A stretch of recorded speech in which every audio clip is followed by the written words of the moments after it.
Hello everyone. आज की इस वीडियो में हम माइक्रो इकोनॉमिक थ्योरी के बारे में पढ़ेंगे। जैसा कि पिछले वीडियोस में आप लोग पढ़ चुके हैं कि how many parts of economics. There are 5 parts of economics. First is consumption and second part of economics is production. Production यानी उत्पादन। उत्पादन की फील्ड में हम उत्पादन से संबंधित समस्त अवधारणाओं का अध्ययन करते हैं, जिसमें अब तक के वीडियोस में आप प्रोडक्शन और प्रोडक्शन फंक्शन के बारे में डिटेल में पढ़ चुके हैं। प्रोडक्शन से रिलेटेड एक और अवधारणा है जिसका नाम है कोस्ट, थ्योरी ऑफ कोस्ट यानी लागत की अवधारणा। सबसे पहले तो हम ये समझें कि लागत यानी कोस्ट किसे कहा जाता है। लागत जिसका सीधा सीधा संबंध उत्पादक से होता है, उत्पादन से होता है। उत्पादन की प्रक्रिया को करने के दौरान एक उत्पादक के द्वारा जो समस्त खर्चे वहन किए जाते हैं उन्हें लागत का नाम दिया जाता है। लागत कई प्रकार की होती है, जिनमें मुख्य लागतों को हम पढ़ रहे हैं जो निम्न प्रकार से हैं। अर्थशास्त्र में लागत शब्द को कई अर्थों में प्रयुक्त किया जाता है।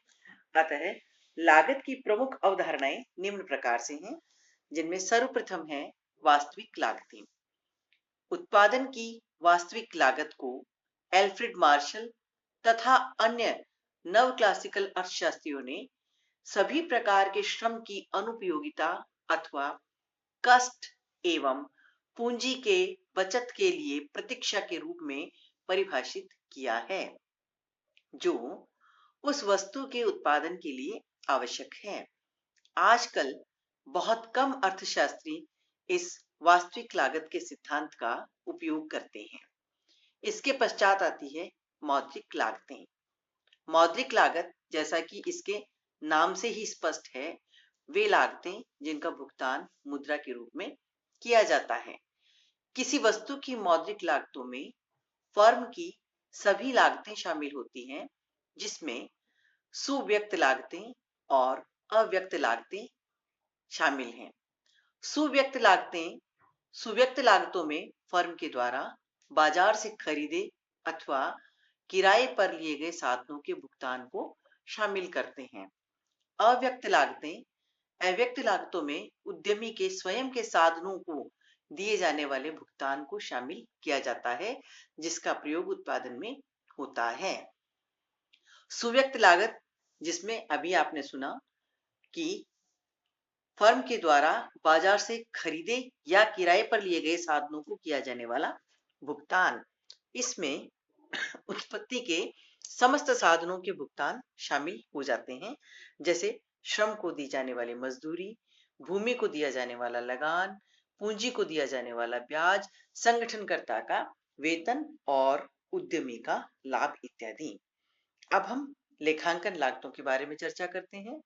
लेखांकन लागतें, सुव्यक्त लागतों को लेखांकन लागतें कहा जाता है। इन खर्चों को लेखाकार फर्म के बही खातों में दर्ज करता है। यानी सीधे सीधे शब्दों में कहें तो उत्पत्ति के विभिन्न साधनों पर किया जाने वाला खर्चा सुव्यक्त लागत के अंतर्गत शामिल किया जाता है और इसी को लेखांकन लागत भी कहा जाता है। आर्थिक लागत, आर्थिक लागतों में सुव्यक्त लागतों और अव्यक्त लागतों को शामिल करते हैं। समान लाभ को हम आर्थिक लागत का हिस्सा मानते हैं। निजी लागत बनाम सामाजिक लागत, एक फर्म द्वारा फर्म कार्य को या कहीं की वस्तु को उत्पादित करने के लिए व्यय की गई सुव्यक्त एवं अव्यक्त लागतों का योग उसकी निजी लागत कहलाती है। एक फर्म के उत्पादन के कारण अन्य फर्म या उपभोक्ता को पहुंचाए गए बाह्य लाभ तथा हानियां सामाजिक लागत होती है, जिसका उत्पादन के समय ध्यान नहीं रखा जाता है। अवसर लागत, अवसर लागत का मतलब है कि किसी वस्तु की अवसर लागत वह अन्य सर्वोत्तम विकल्प है जो इसने बजाय उन्हीं साधनों से अथवा उसी मौद्रिक मूल्य वाले साधनों के द्वारा उत्पादित किया जा सकता था। आप इसे एक छोटे से उदाहरण से समझ सकते हैं। जैसे एक श्रमिक है, एक श्रमिक के सामने जो शारीरिक श्रम करके अपनी आय अर्जित कर रहा है, उसके सामने बहुत सारे ऑप्शंस होते हैं। वो जिन अवसरों का त्याग करता है किसी एक पर्टिकुलर अवसर को प्राप्त करने के लिए, उन त्यागे गए अवसरों की लागतों का योग अवसर लागत कहलाता है। लागत वक्र। अब हम लागत वक्र के बारे में पढ़ेंगे। लागत का अध्ययन हम समय के संदर्भ में करते हैं और समय के संदर्भ में हम लागतों को दो भागों में विभक्त करके अध्ययन करते हैं। अल्पकालीन लागतें और दीर्घकालीन लागतें। अल्पकालीन लागतें अल्पकालीन उत्पादन फलन से संबंधित होती है।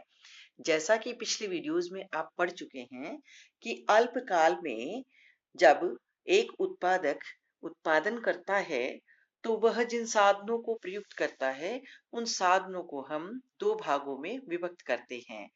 एक स्थिर साधन और दूसरा परिवर्तनशील साधन। स्थिर साधन वह साधन है जिसे अल्पकाल में बढ़ाया या घटाया नहीं जा सकता है, जबकि परिवर्तनशील साधन वह साधन होता है जिसकी मात्रा में अल्पकाल में वृद्धि या कमी की जा सकती है। जब अल्पकाल में एक उत्पादक एक स्थिर साधन के साथ एक परिवर्तनशील साधन की मात्रा को प्रयुक्त करता है और परिवर्तनशील साधन की मात्रा को निरंतर बढ़ाता है, तो उत्पत्ति में जो है ह्रासमान प्रतिफल का नियम लागू होता है। अर्थात एक सीमा के पश्चात परिवर्तनशील साधन के द्वारा प्राप्त होने वाला सीमांत उत्पादन लगातार घटता चला जाता है।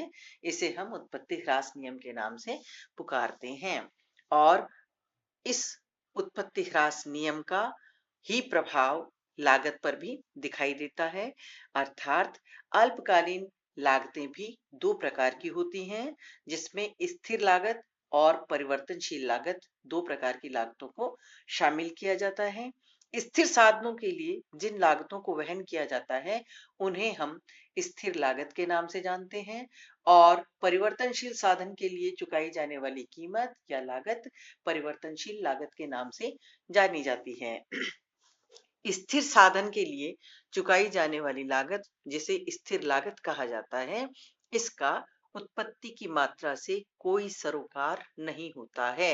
अर्थात यदि उत्पादन शून्य हो रहा है, यानी बिल्कुल भी नहीं किया जा रहा है, तो भी इन लागतों को एक निश्चित मात्रा में वहन किया जाता है और यदि उत्पादन अधिकतम किया जा रहा है, तो भी इन्हें एक निश्चित मात्रा में वहन किया जाता है। जबकि परिवर्तनशील लागत, जो कि परिवर्तनशील साधन के लिए चुकाई जा रही है, सीधे सीधे उत्पत्ति की मात्रा से संबंधित होती है। जब उत्पादन बढ़ता है तो परिवर्तनशील लागतों में भी वृद्धि होती है। जब उत्पादन होता है तभी परिवर्तनशील लागतें वहन की जाती है, अन्यथा परिवर्तनशील लागतें एक उत्पादक के द्वारा वहन नहीं की जाती है। अल्पकालीन लागतें वे लागतें हैं जो किसी फर्म को उस समय उठानी पड़ती हैं जब कुछ साधन, विशेषकर पूंजी, साज सामान, भूमि प्रबंध आदि स्थिर रहते हैं। कुल लागत, जिसे हम दो भागों में विभक्त करते हैं, जैसा मैंने आपको अभी बताया कि स्थिर और परिवर्तनशील लागत, यानी कुल लागत TC total cost is equal to कुल स्थिर लागत यानी TFC total fixed cost plus कुल परिवर्तनशील लागत यानी TVC total variable cost. So TC जो है यह है टीएफसी और टीवीसी का योग होती है। इस रेखा चित्र में आपको दो अलग अलग रेखा चित्र दिखाई दे रहे हैं। एक रेखा चित्र जिसे टीएफसी नाम दिया गया है, इसे एक इंटरसेप्ट छोड़ करके बनाया गया है, जो ओ एक्स एक्सिस के समानांतर पड़ी हुई रेखा के रूप में आपको दिखाई दे रहा है।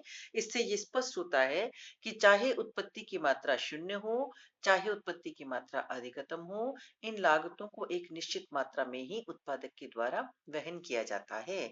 जबकि टीवीसी कर्व, जो कि आपको ओरिजिन से स्टार्ट होता हुआ दिखाई दे रहा है, ये मूल बिंदु से शुरू होकर के ऊपर की ओर बढ़ता है। मूल बिंदु से शुरू होकर ऊपर की ओर बढ़ता हुआ TVC curve total variable cost curve है और ये नीचे से ऊपर बढ़ते हुए ये स्पष्ट कर रहा है कि जैसे जैसे उत्पत्ति की मात्रा में वृद्धि होती है, वैसे वैसे इन लागतों में भी वृद्धि होती चली जाती है। जब टीएफसी और टीवीसी इन दोनों को जोड़ दिया जाता है तो टीसी वक्र जो कि टीवीसी के ऊपर बनाया हुआ है ये हमें प्राप्त होता है। टीसी वक्र टीएफसी और टीवीसी इन दोनों का योग होता है। टीवीसी वक्र जो है इसे आप ध्यान से देखेंगे तो इस वक्र में आपको दो तरह की शेप नजर आएगी। प्रारंभिक अवस्था में टीवीसी वक्र का जो हिस्सा है वह ओ एक्स अक्ष की तरफ झुकता हुआ दिखाई देता है और एक बिंदु के पश्चात ये ऊपर ओ वाई अक्ष की तरफ मुड़ता हुआ दिखाई देता है। इसका अभिप्राय ये है कि प्रारंभिक दौर में लागतों में जो वृद्धि हो रही है लागतों के बढ़ने की दर घटती हुई है। क्यों? क्योंकि ये परिवर्तनशील अनुपातों के नियम के कारण ऐसा होता है। जो नियम यह कहता है कि प्रारंभिक अवस्था में जब एक स्थिर साधन के साथ एक परिवर्तनशील साधन को प्रयुक्त किया जाता है तो परिवर्तनशील साधन के द्वारा प्राप्त होने वाला सीमांत उत्पादन प्रारंभ में एक सीमा तक बढ़ता है।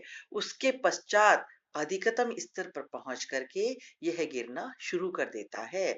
तो जिस स्थान पर परिवर्तनशील साधन का सीमांत उत्पादन बढ़ता है उस स्थान पर परिवर्तनशील लागतों में कमी होती है, सीमांत लागतों में कमी होती है और कुल लागत जो है वह बढ़ रही है लेकिन उसके बढ़ने की दर घटती हुई है।